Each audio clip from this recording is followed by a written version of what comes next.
billahi minasyaitonir rajim. Bismillahirrahmanirrahim. Assalamualaikum warahmatullahi wabarakatuh. Alhamdulillahirabbil alamin. Nahmaduhu wa nasta'inuhu wa nastaghfiruh wa na'udzu billahi min shururi anfusina wa min sayyiati a'malina.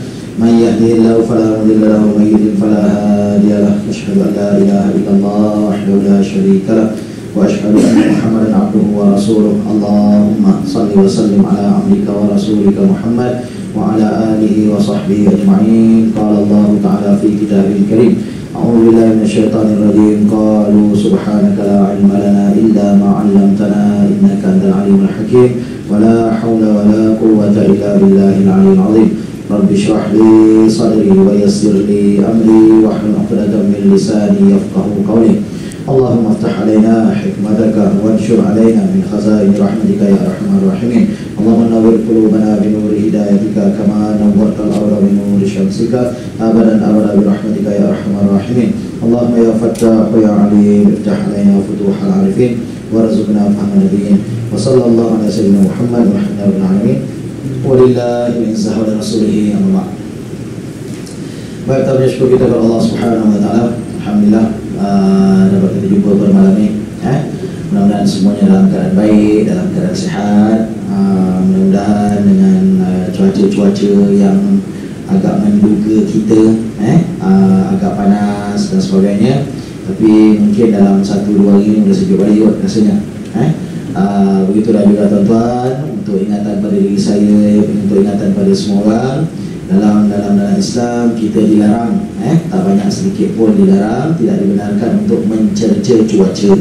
Jangan cerca cuaca, jangan marah cuaca, sebab pada dasarnya cuaca itu juga adalah makhluk Allah, yang bergerak di atas perintah Allah. Datangnya panas pun orang kata ada juga kebaikan dia, cuma mungkin kita kurang tahan lah kot agak-agaknya. Unta tahan, itu unta bukan kita lah. Tetapi begitulah juga dengan kata dengan sejuk, datangnya hujan dan sebagainya, begitu juga ada kebaikan-kebaikannya juga. Setidak-tidaknya ada orang yang mencari rezeki dengan panasnya mentari, tuan-tuan. Bila panas rezekinya banyak. Ada orang mencari rezeki dengan kata dengan datangnya kemarau, dengan datangnya panas, panjang rezeki dia, tuan-tuan. Tetapi begitu juga ada orang yang mencari rezeki dengan turunnya hujan. Lagi banyak hujan, lagi banyak rezeki. Jadi sebab itu adil Allah di atas hamba-hambanya, silih berganti siang malam, silih berganti cuaca, pada dasarnya ada kebaikan dia. Cuma mungkin pada ketika kita kata menerima satu-satu keadaan, selalu kita ingatkan bahawa kita tak dapat mengelak apa yang Allah nak tetapkan ke atas diri kita, tetapi kita ada pilihan ketika untuk kita memberikan respon, untuk kita reaksi semula cara mana untuk kita menerima satu-satu keadaan tersebut. Syukur ataupun dalam keadaan mungkin kita istilahkan macam kufur, dalam arti kata lain mungkin agak marah-marah ke dan sebagainya. Nanti kalau dah hujan, jangan pula kata susah pula nak sidai baju ustaz, jangan cakap itu kan. Ni kadang kita ni manusia ni kata salah panas, sejuk salah, dia kadang ada macam tu. Jadi sebab itu apa yang Allah nak tetapkan pada diri kita, kita tidak ada pilihan melainkan kita menerima, dan pilihan yang sedia adalah cara mana kita bertindak.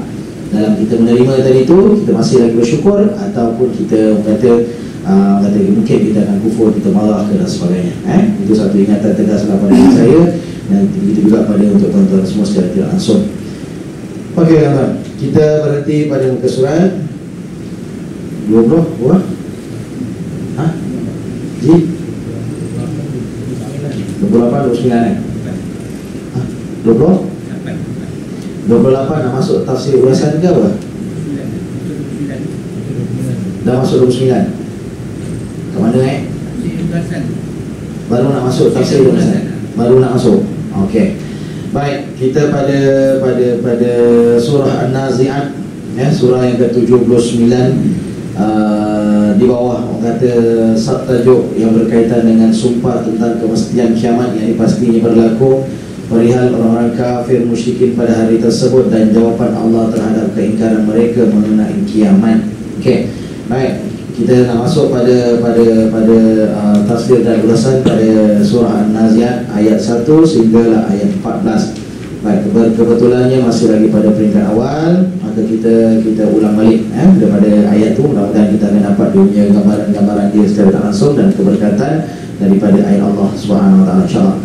A'udzubillahi minasyaitonir rajim. Bismillahirrahmanirrahim. Wan nazi'ati gharqa wan nashitati nashta was-sabihati sabha fas-sabiqati sabqa fal mudabbirati amra yawma tarjufu ar-rajifah tatba'uha ar-radifah qulubu yawma idzin wajifah absaruha khashi'ah yaquluna inna lamardudun fi ayaquluna inna lamardudun fil hafirah idza kunna izaman nakhirah qalu tilka idzan karratul khasirah fa innama hiya zajratun wahidah fa idza hum bis-sahirah. Sadaqallahul azim. Demi malaikat-malaikat yang mencabut nyawa dengan keras dan malaikat-malaikat yang mencabut nyawa dengan lemah lembut dan malaikat-malaikat yang turun dari langit dengan cepat dan malaikat-malaikat yang mendahului dengan kencang dan malaikat-malaikat yang mengatur urusan dunia. Sesungguhnya kamu akan dibangkitkan pada hari dilaksanakan tiupan pertama yang menggoncangkan alam. Tiupan pertama itu diiringi oleh tiupan kedua. Hati manusia pada waktu itu sangat takut, pandangan mereka tunduk. Orang-orang kafir berkata, apakah sesungguhnya kami benar-benar dikembalikan kepada kehidupan yang semula? Apakah akan dibangkitkan juga apabila kami telah menjadi tulang belulang yang hancur lumat? Mereka berkata, kalau demikian, ini adalah satu pengembalian yang merugikan. Sesungguhnya pengembalian itu hanya dengan satu kali tiupan sahaja, maka dengan serta-merta mereka hidup kembali di permukaan bumi. Sebab turun ayat 10 dan 12. Sa'id bin Mansur telah meriwayatkan daripada Muhammad bin Ka'ab, katanya, apabila diturunkan firman Allah, apakah sesungguhnya kami benar-benar dikembalikan kepada kehidupan yang semula? Orang-orang kafir Quraisy berkata, sekiranya kami dihidupkan kembali, maka nescaya rugilah kami. Baik, tafsir dan ulasan firman Allah SWT bermaksud, demi malaikat-malaikat yang mencabut nyawa dengan keras dan malaikat-malaikat yang mencabut nyawa dengan lemah lembut dan malaikat-malaikat yang turun dari langit dengan cepat dan malaikat-malaikat yang mendahului dengan kencang dan malaikat-malaikat yang mengatur urusan dunia. An-Nazi'at 1 hingga 5. Allah bersumpah dengan malaikat yang bertugas mencabut nyawa orang-orang kafir daripada jasad mereka dengan kuat dan ganas. Roh mereka ditarik dari tempat yang paling atas daripada jasadnya, sedang roh orang mukmin dicabut dengan cepat, lembut dan mudah. Allah bersumpah dengan para malaikat yang turun dari langit dengan pantas semata-mata menunaikan perintah Allah.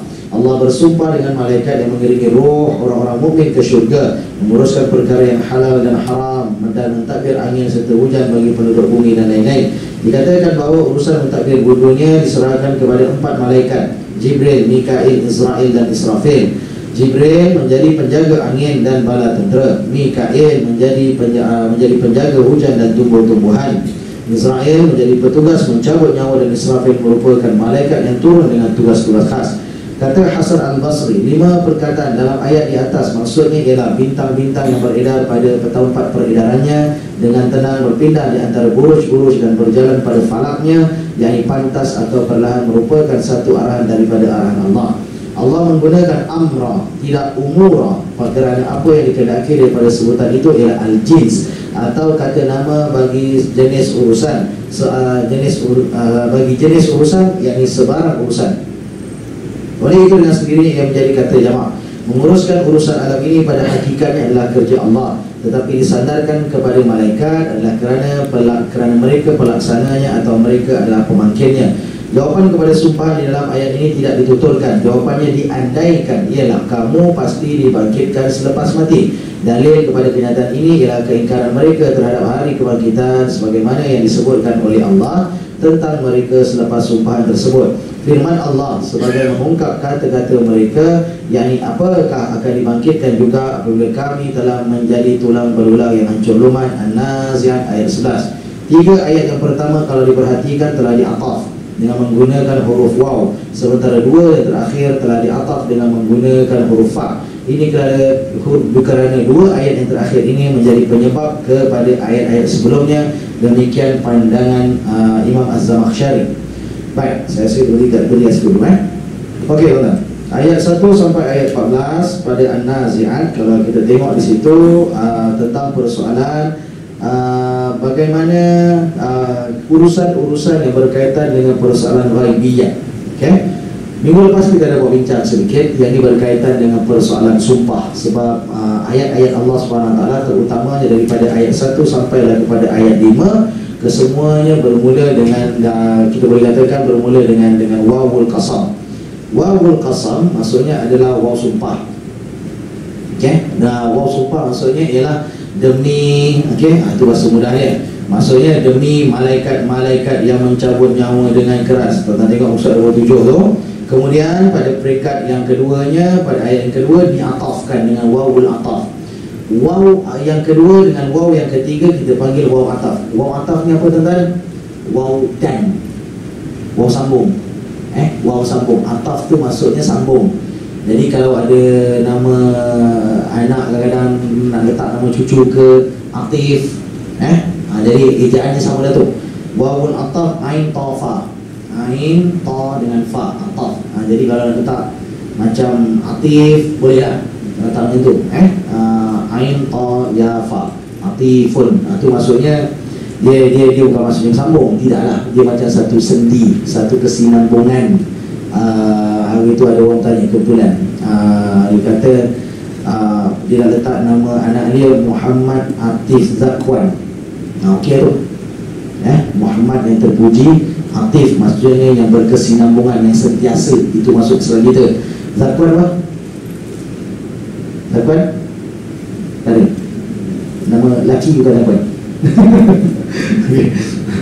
Okey, Zakwan tu dia adalah atas wazan fa'alan. Fa'alan ni dia melampau. Zaki, orang nama Zaki tu maksudnya cerdik, orang yang pandai. Jadi bila kata Zakwan, zal bukan zai, zal tau. Dia kan orang ni dia main sebut aja, dia ingat asal boleh je. Arab ni lain tuan-tuan. Arab ni dia tukar huruf aja dia dah boleh lagi makna. Hati-hati. Jadi Zakiyun, Zakiyun ni cerdik, pandai. Jadi kalau letak Zakwan, Zal, Kaf, Waw, Alif, Nun. Zakwan, itu maksudnya orang yang now cerdik. Itu kan cerita you know, sungguh-sungguh dia. Saya panggil now. Dia maksudnya benar-benar. Itu maksudnya dia benar-benar gitu. Tapi dia orang Melaka kan, now dia jadinya. Baik, jadi now cerdik. Itu senang cerita. Zakwan, dia melampau, dia atas wazan fa'alan. Itu dia daripada bahasa Arab, tak kisah tu. Baik, jadi selain itu bila dia kata, Ustaz boleh tak saya letak nama anak saya Muhammad Atif Zakwan. Cantik dia kata. Maksudnya mudah-mudahan dengan nama dia yang dia bentuk tadi tu, kesinambungan ataupun kecerdikannya itu berpanjangan lah. Dalam banyak keadaannya sentiasa berfikir sebelum bertindak. Nak buat apa-apa fikir dulu apa kesan-kesan ke rasuah, mudah-mudahan untuk akan datang. Kita, nama kita ialah yang dah sampai kat kita ni, tu dia kata apa dah kan. Kita keluar pun mak bapak kita yang berikan nama itu.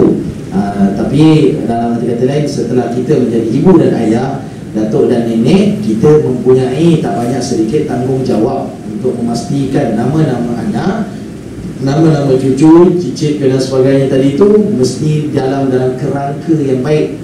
Itu tanggungjawab. Dan sememangnya itu adalah tanggungjawab sebenarnya. Salah satu daripada 3 tanggungjawab ayah yang Nabi sebut dalam hadis, 3 yang besar ni. Pertamanya ialah beri nama yang baik. Dalam hadis beri nama yang baik, Nabi sebut betul tak? Bagi nama yang baik itu tanggungjawab bapa, satu. Kemudian yang keduanya, berikan dia pendidikan yang baik. Dalam arti kata lain, ulama hadis ada bahas lagi, selain maksud pendidikan didik biasa sekolah dan sebagainya, termasuklah juga dengan akhlak yang baik. Masuk, ajar dia betul-betul dengan perangai elok. 2, 3, kemudian kahwinkan dia bila dia dah sampai masa ni. Dah sampai masa, tengok anak dia macam dia gedi kan, kahwinkan. Jangan kata, baru 15 takkan nak kahwinkan. Dia dah gedi, kahwin je. Kalau dia buat hal kan, kita kadang-kadang minta maaf cakap kadang-kadang minta maaf sangat-sangat. Kadang-kadang dalam masyarakat kita ni berkira-kira melihat kepada umur. dia masih lagi sekolah lah Ustaz, dia ni belum kerja lagi lah Ustaz, masih lagi dekat IU, biar dia belajar dulu, biar dia kerja. Betul, saya setuju. Kadang-kadang kita berlapik dengan perkara tersebut di atas dasar supaya kata hidupnya tadi pun berlapik, adalah kata mata pencarian ni dan sebagainya. Sungguh saya setuju satu sudut.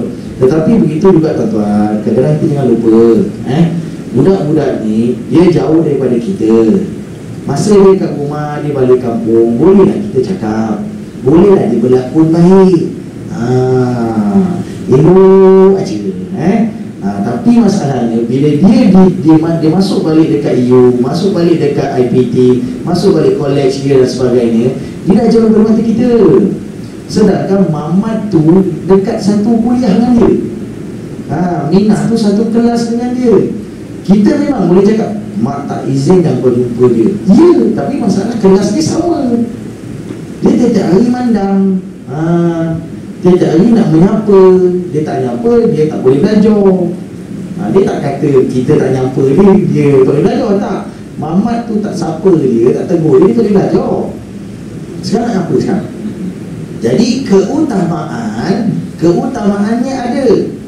Maksudnya sekarang ni apa keutamaannya? Menjaga maruah dia dan maruah keluarga.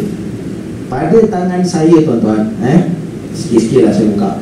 Pada tangan saya tuan-tuan, sebenarnya banyak kes-kes yang mak bapak tahan, last-last dia buat kat luar. Yang lain, na'udzubillah. Cakap tuan-tuan, kadang-kadang sampai pada satu tahap, kadang-kadang kita rasa tak, bila pecah je lubang tu sekarang, bila dah dapat tahu, tiba-tiba keluarga dapat tahu kan, tak, anak aku tak macam ni, sebabnya kat rumah dia lain, dekat belakang rumah, kat luar rumah dia lain. Hal itu ada sekali dekat dia. Yalah, sebab tu saya pun tak lupa dah Ustaz, kan, pasal nak campur dengan budak-budak ni. Tengah borak-borak dengan budak-budak, tengah campur gitu, tiba-tiba ada satu budak perempuan tu, handphone dia berbunyi. Betul-betul depan saya bunyi. Kan biasa kita dah ada handphone, kita dah simpan nombor kan, simpan nama orang kan, kita dah simpan, dah keluar nama. Jadi tengah borak-borak secampur dengan orang, handphone bunyi, budak perempuan ni sekali tengok handphone, lepas tu terus dia tuan-tuan, diam. Ustaz, saya tanya, mak saya okey lah. Jadi kita kan dituntut untuk saling bekerjasama kan, okey. Jadi kita pun bekerjasama lah, bersatu hati, senyap, terusnya. Jadi Assalamualaikum mak, dia slow, Assalamualaikum mak, tahu dia sikit pun agaknya kot. Mak dia tanya, ada kat mana? Dia kata, ini ada dekat pustakaan. Dia cakap, kalau otak dia pustakaan, dia dekat luar dengan kita bang. Saya kata, betul lah, kau depan aku, kau tipu selama badak je. Kita kadang-kadang waktu kita telefon, dia dah pakat keliling tu, diam. Sekali-sekali pergi apa? Saya cabar pada bapak-bapak, pada ibu-ibu yang rasa-rasanya anak kita kadang-kadang kita bukan tak percaya anak tuan-tuan. Tak, bukan itu persoalannya. Persoalannya hati-hati. Apa maksud hati-hati? Kita ambil jalan selamat. Ya ke kau jujur dengan aku? Sekali-sekali tengah-tengah minggu pergi tempat dia, jangan pergi weekend. Lepas tu balik no pula, halo, ni mak ayah ni ayah datang tau. Memang dia standby, balik no lah, lupa dia kan. Jangan cakap tengah-tengah minggu tu, tengah hari ke tengah malam, sampai dah duduk terpacak. Kita dah terpacak dekat kawasan asrama ni, makin jauh sikit tapi boleh nampak keluar masuk budak dan sebagainya. Telefon, halo, ni mak sampai ni dia tu, turun dia. Tengok dia turun tu, kalau asrama perempuan alhamdulillah lah, dia turun tu cantik. Tapi kalau tak, dia macam saya tangkap saudara saya. Ini Bapak Im ada kat sini, kau tolong turun je, mak kau ada kirim, Bapak Im ada seminar ni, tolong. Kita jauh je makin. Sekali tengok berdesuk, dia turun daripada motor dengan satu mamat. Kita daripada jauh, zaman sekarang teknologi kan, ada handphone, tak ambil gambar belakang, balik rumah, nak kau kata anak kau baik anak. Ada cerita kan, begitu pun. Tak apa, buang sikit minyak, buang sikit duit tol, tapi dia tak cemar maruah. Sebab tu Nabi kata sampai umur nikahkan dia. Tak kira. Saya cakap dengan rumah ni, anak kita ketik dia macam, aku kahwin dengan dia. Bang, kalau di sekolah lagi, tak apa, aku tanggung. Daripada dia cemar maruah aku, na'udzubillah lah. Tapi bila kita pun, anak-anak kita pun dah lah kita kau, kan? Takkan tak tahu perangai dia tu, takkan tak banyak sikit 50% kita, 50% mak dia. Takkan tak boleh menjaga. Tak nakal-nakal dia tu kita nampak kita juga, kan? Tak banyak sikit. Iaitu jangan lupa hukum alam tu ada kitaran dia. Itu adalah satu kecenderungan yang lazimnya boleh berlaku. Baik, jadi senang ceritanya, tak apalah tu. Jadi yang tanggungjawab bapa dan ibu secara tak langsung beri nama anak yang baik, secara tak langsung tadi. Kemudian apa tadi? Bagi pendidikan yang baik, akhlak, secara tak langsung dengan ilmu-ilmu pengetahuan, waktu sekolah dihantar dia dengan sekolah yang baik dan sebagainya. Kemudian 3, kahwinkan dia bila sampai masanya. Bukan masalah umur. Lagi-lagi kita pun selalu cakap, budak sekarang ni lain daripada budak dulu. Bermaksud apa? Kematangannya cepat. Kalau tak matang cepat pun paling tidak pengetahuannya laju. Jadi maksudnya kita kena ikut rentak. Kita tak boleh ikut macam kita zaman dulu. Sebab Sayyidina Umar sendiri pun cakap, Sayyidina Umar kata, didik anak kamu untuk zaman dia. Didik anak kamu untuk zaman dia, bukan ikut zaman kamu. Maksudnya kita tak boleh didik anak-anak kita macam kita dididik oleh mak ayah kita dalam konteks cara mana duduk di rumahnya. Tak boleh. Dia zaman IT sekarang ni laju sikit. Jadi mak bapak pun kena ganti IT, suka tak suka.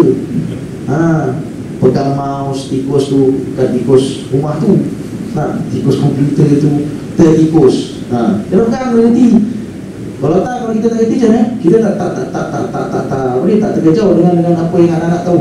Suka tak suka kena ikut cakap Sayyidina Umar. Ajar anak kamu untuk kehidupan dia, untuk zaman dia. Jadi maksudnya zaman yang canggih ni kena ajar dia macam mana untuk hidup dalam zaman yang mencabar. Paksi akidah, tanam baik-baik. Lepas tu cara mana untuk kita pastikan dia hidup dalam keadaan yang betul. Itu paling-paling jelas kita nampak. Baik tuan-tuan. Okey, ayat 1 hingga ayat 3, ayat 1 hingga ayat 5 menceritakan berkaitan dengan antara kerja-kerja malaikat. Sebahagian daripada kerja-kerja malaikat, yakni dalam arti kata lain untuk menguruskan sebahagian daripada urusan-urusan Allah Subhanahu wa ta'ala. Sebab dalam perenggan yang dikatakan pada muka surat 29 Perenggan 2, 29 perenggan 2, Allah menggunakan perkataan amra, tidak umura. Ini berkaitan dengan sedikit tata bahasa. Ini siapa yang dapatlah. Ini technical sikit. Perkataan amra, sepatutnya dia Allah menggunakan perkataan amra. Tuan-tuan tengok pada ayat Fal-mudabbirati amra. Okey, ayat 5 tuan-tuan.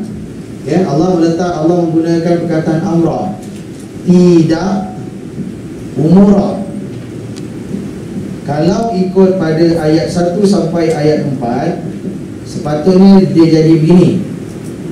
Sepatutnya bila cerita banyak, sebab dia cerita ayat 1 sampai ayat 4 berkaitan dengan malaikat, ceritanya banyak.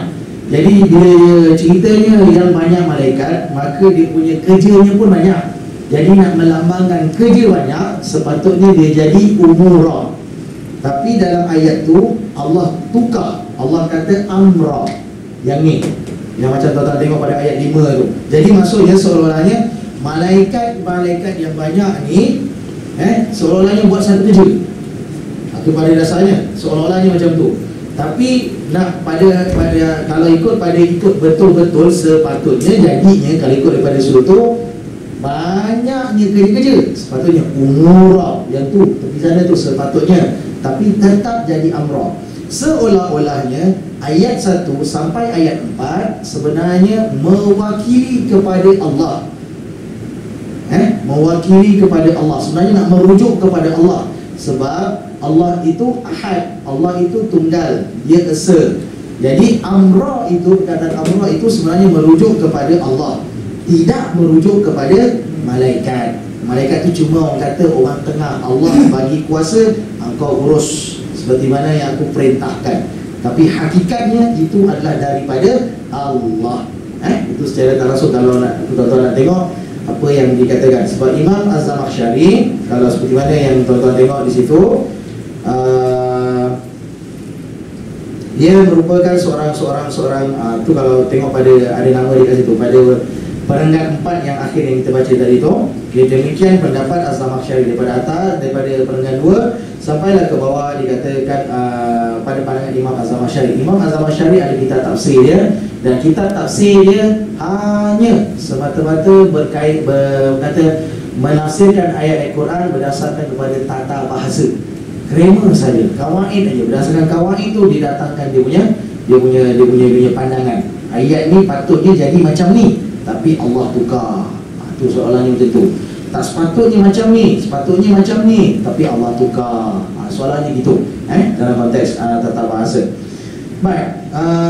Jadi urusan-urusan yang pada dasarnya pada tangan Allah Subhanahu Wa Taala diletakkan, diberikan kuasa kepada sebahagian daripada malaikat. Maka 1 sampai 4 ada gambarannya, yang dicabut nyawa dengan keras, ada cabut nyawa dengan lemah lembut, turun daripada langit dengan cepat, kencang, mengatur urusan dunia, rezeki manusia dan sebagainya. Maka dalam banyak keadaannya dikatakan pada muka surat 28 perenggan bawah, dikatakan bahawa urusan mentadbir dunia diserahkan kepada 4 malaikat, Jibril, Mikail, Israel dan Israfil. Ini adalah 4 malaikat kita katakan yang besar dalam arti kata kuasanya itu mengatasi daripada malaikat-malaikat yang lain. Dan secara tidak langsungnya kita tahu dan kita pegang, kita percaya bahawa Jibril alaihissalam adalah ketua kepada para malaikat. Apatah lagi setelah daripada Azazil. Siapa Azazil tuan-tuan? Syaitan laknatullah. Setelah dia dilontar keluar daripada syurga Allah kerana enggan sujud tanda hormat kepada Adam alaihissalam.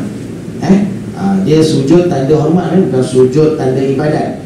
Jadi yang Allah firmankan dalam Quran, usjudu li Adam, sujudlah kamu kepada Adam tu. Sujud di situ bukan sujud betul seperti mana yang kita faham, salah. Dia sebenarnya sujud, sebagian ulama kata dalam keadaan rokok.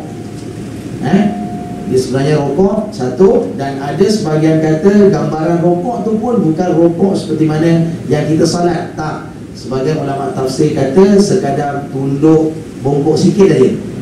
Gambaran mudah kalau untuk senang faham, macam orang-orang Jepun bagi hormat kepada kawan dia, sekadar tunduk macam tu je.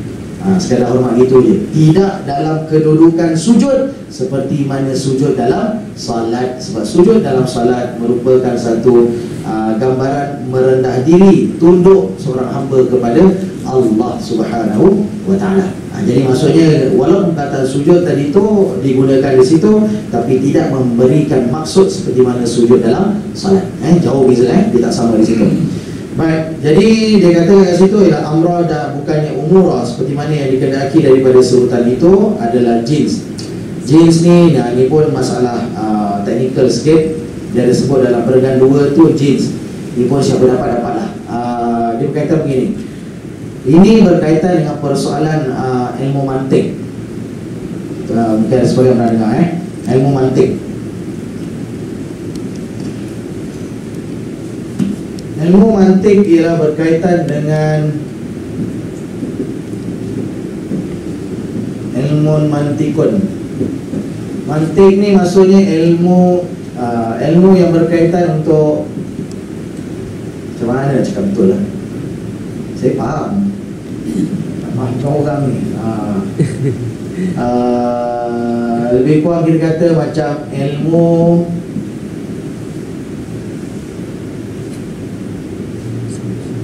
cara nak bercakap, lebih kurang lah. Okay, lebih kurang. Saya tak tahu nak dapatkan ayat betul macam mana. Ilmu mantik ni ialah ilmu bagaimana untuk bercakap. Dalam arti kata lain, dalam kita nak tentukan satu-satu keadaan. Baik. Dia letak kat situ, dikatakan sebagai jins. Ini sebenarnya ilmu ni luas, besar tuan-tuan. Ilmu luas. Jinsun. Baik, jinsun ni sebenarnya jenis, bukan apa. Senang je. Jinsun. Tapi di bawah dia akan ada naun. Naun. Bisa ringkas sikit je lah satu bab je ni. Naun ni saya boleh katakan macam ciri lah, ciri ataupun kriteria. Dia macam ni lah senang cerita tuan-tuan. Kalau jins ni dia umum, jins ni masih umum. Ilmu mantik ialah ilmu yang berkaitan cara mana nak bercakap, cara mana untuk kita menjenis-jeniskan, senang cerita itulah. Baik, kita ni tuan-tuan, kita dipanggil sebagai hayawanun natikun. Kita manusia ni, kita ni hayawanun natikun, haiwan yang bercakap. Kita ni haiwan yang cakap. Kita ni haiwan.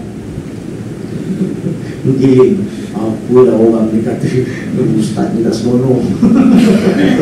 Tak, memang ilmu mantikun, ilmu mantik memang mengatakan kita manusia ni hayawan. Kita ni memang hayawan. Hayawan ni ialah benda yang hidup. Hai itu maksudnya hidup. Hayawanun yang betul-betul hidup.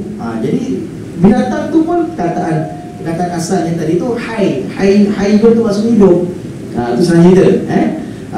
Jadi bila hayawan yang hidup, tapi yang hidup kita ni tak seperti mana hayawan biasa yang hidup juga. Sebab kita boleh bercakap. Natikun, hayawanun natik. Kita ni hayawan yang boleh bercakap. Tak apalah, nak terima dah, sudah lah. Sepertilah. Okay, right? Jadi salah satu dalam bab ilmu mantik ialah berkaitan dengan jinsun. Al-jins ni maksudnya jenis. Senang cerita. Bagi bawah tu ada noun. Okey. Macam mana nak bezakan macam ni? Kita kata jinsun, jenis, kita kata macam ni. Kita ada buah-buahan. Kita ada buah-buahan. Jadi buah-buahan itu adalah jins. Umum lagi. Tapi daripada buah-buahan kita boleh naukkan dia. Kita boleh kecilkan dia. Ada buah-buah yang berduri. Contoh, itu satu nauk lah, satu ciri. Ada buah-buah yang kita katakan berwarna kuning. Contoh katakan, itu ciri yang kedua katakan. Ada buah yang orang kata macam rambutan berbulu-bulu katakan contoh. Tiga. Macam-macam dia buah. Jadi maksudnya bila jinsun itu adalah jenis umum, tapi nauk tu kita ciri-cirikan dia. Jadi sebab itu Imam Az-Zamakhsyari mengatakan bahawa perkataan amra itu adalah masih lagi umum. Sebab tengok perkataan kedua tu, dia kata kerana apa yang dikehendaki daripada sebutan itu ialah al-jins, bagi sebarang urusan. Masih lagi umum, macam-macam kerja. Sebab tu Allah meletakkan amra. Dia amra kalau dalam bahasa Arab pun kita boleh letakkan sikit kata bahasa lagi. Kita katakan dia masih lagi nakirah. Nakirah maksudnya masih lagi umum. Siapa dapat lah. Malam ni ada peran sikit lah kot. Daripada sudut teknikal dia, siapa dapat tu bahagian dia. Yang tak dapat tu angguk je. Mudah-mudahan adalah keberkatan dapat pahala sampai hari ini juga. Mudah-mudahan je. Baik, tak salah tu. Tapi setidak-tidaknya macam tadi lah, tuan-tuan bolehlah bercakap dengan anak-anak dan sebagainya tadi tu. Boleh cakap, orang kata minuman itu adalah jinsun, jenis. Tapi kita cirikan dia, kita naukkan dia lagi. Ada minuman sejuk, ada minuman panas. Itu jadi nauk lah. Secara mudah. Dulu masa saya belajar dulu boring. Sebab mungkin yang mengajarnya tak dapat je kebetulan. Ini pun satu hal juga lah. Kadang-kadang dalam ilmu ni dia mementing kita kena ada tentang persoalan contoh-contoh. Tapi bila contoh tu dia tak pergi cara ke bawah yang lebih mudah tu lah kita tak faham. Saya belajar dulu masa tingkatan 5, bawa tingkatan 6, bawa tingkatan 6 atas. Ternyata apa benda yang aku belajar tak tahu tak nampak. Tapi bila masuk dekat you, bila mula dia mengatakan betul-betul tengok belajar apa ni, ilmu hadis, ulum Quran, apa sekali, oh pentingnya, baru nampak. Tetapi pada hakikatnya ilmu mantik ni bukan ilmu daripada ilmu Islam, tuan-tuan, tak. Asasnya daripada Yunani Greek. Asalnya dia ada kaitan daripada sudut sana. Dia ada serapan sikit daripada luar, daripada Greek. Tetapi dia kata kita macam Islamisasikan dia, cantikkan dia dalam konteks Islam, dikait dengan sedikit usul fiqh, dengan kaitan dengan bahasa Arab dan sebagainya. Baru kita nampak dia lebih pure, dia lebih cantik, lebih indah dalam kita cakap dan dalam kita berbahas, terutamanya dalam konteks Quran dan konteks hadis Nabi SAW.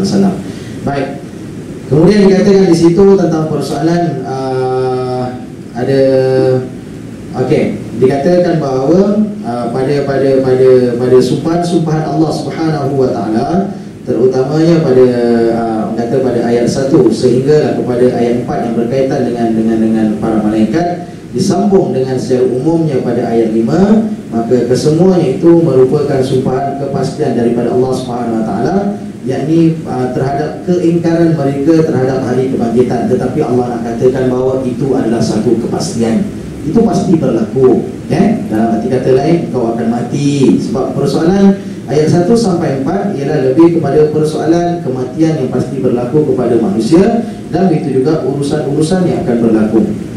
Kita tahu bahawa ada sebagian malaikat yang turun naik pada setiap hari, tuan-tuan.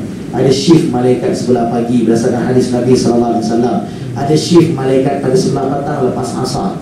Jadi malaikat yang datang, yang masuk kerja, orang cakap gitu lah, shift pagi, bila sampai aja waktu asar, dia akan yatadabaru dan malaika, malaikat akan bertukar shift. Shift pagi naik ke atas, bawa report, bawa laporan. Ya Allah, Fahim ni daripada pagi sampai asar, ni kerja dia. Dia akan report dah satu. Persoalan, adakah Allah tak tahu? Allah tahu tak? Allah Maha mengetahui. Tetapi kerja malaikat tadi itu sebenarnya adalah membuktikan bahawa persoalan pembuktian dan persoalan persaksian manusia tak boleh nak lari. Seolah-olahnya nanti, bahasa mudah sekarang ni, di mahkamah Allah nanti, pada dasarnya seolah-olah macam seolah-olah bila Allah kata, Fahim, engkau hari itu sekian tarikh, kau macam ni, kau buat ni, mana ada? Malaikat akan datang, ni ada rekod, aku ada catat. Itu semudah dia. Seolah-olahnya sekarang ni bagi manusia. Sebab itu kita kata di padang mahsyar Allah Subhanahu wa taala dekat hari akhirat, di situ adalah mahkamah yang seadil-adilnya. Bukti depan mata, persaksian daripada malaikat ada lagi. Nak lagi mana? Tu bahasa mudah dia. Jadi shift pagi akan naik ke atas bagi laporan. Kemudian daripada yang shift petang membawa sampai kepada subuh. Jadi bila dia naik pada waktu subuh tu kan, dia akan beritahu lah, ya Allah, si Fahim ni daripada waktu asar semalam membawalah sampai subuh tadi ni, masa aku naik, dia buat sekian dan sebagainya. Maka catatan itu semuanya dah direkodkan, dah tak boleh lagi dah. Benda tu berlaku setiap hari, tuan-tuan. Setiap orang daripada kita, pada hakikat itulah yang berlaku. Malaikat semuanya akan ada yang turun naik dan sebagainya, untuk menjadi saksi terhadap apa yang kita lakukan selama ini pada hakikatnya. Okey, baik. Jadi dikatakan pada perenggan yang terakhir, pada 3 ayat yang pertama diperhatikan telah di'ataf, yakni disambungkan dengan huruf waw. Ada pada pangkal tu, wan nazi'ati gharqaw, ada waw kat situ, waw ataf. Wan nasyitati nashta, wassa, ada waw kat situ. Jadi 3 ayat pertama ada wawul ataf, kat situ waw yang bersambung. Adapun bagi pada ayat 4 dan ayat 5 dimulakan dengan huruf fa, yakni fas-sabiqati dan juga fal mudabbirati. Kerana 2 ayat, yang ayat 4 dan ayat 5 menjadi penyebab kepada ayat-ayat sebelumnya. Maksudnya dalam arti kata lain, apa yang malaikat lakukan tadi itu merupakan sebagai satu jawapan kepada ayat 4 dan ayat 5, tetapi Allah menukar kedudukan tempatnya, secara tidak langsung. Baik, tuan-tuan. Okey. Alhamdulillah, insya-Allah. Rasanya tak payah kita sambung bawah, tu boleh sambung depan. Dua akan. Okey kawan. Jadi senang ceritanya ialah cuma ada satu yang di belah atas tu, perenggan atas saya tak cerita tadi. Kata Imam Hasan Al-Basri, dia kata 5 perkataan dalam ayat di atas, ayat 1 sampai 5, maksudnya adalah bintang-bintang yang beredar pada tempat peredarannya dengan tenang berbintang antara buruj-buruj. Tuan-tuan, terjemahan yang kita baca dalam kurungan dalam bracket wan nazi'ati gharqa merujuk kepada malaikat-malaikat. Ayat 1 pun dia merujuk dalam bracket dalam terjemahan kata malaikat-malaikat, ayat 2 malaikat-malaikat juga sampailah kepada ayat 5. Tetapi pada pandangan seorang imam yang lain, Imam Hasan Al-Basri, dia mengatakan bahawa ayat 1 sampai 5 itu tidak merujuk kepada malaikat, tetapi ini pada pandangan dia kata dia merujuk kepada bintang-bintang yang beredar di peredarannya. Maksudnya pada pandangannya dia bukan cerita pasal malaikat, tak, tapi berkaitan dengan bintang. Ini adalah khilaf, lebih kepada persoalan perselisihan pendapat di antara imam-imam, pada dasarnya tidak memberikan kesan besar terhadap fahaman kita. Betul.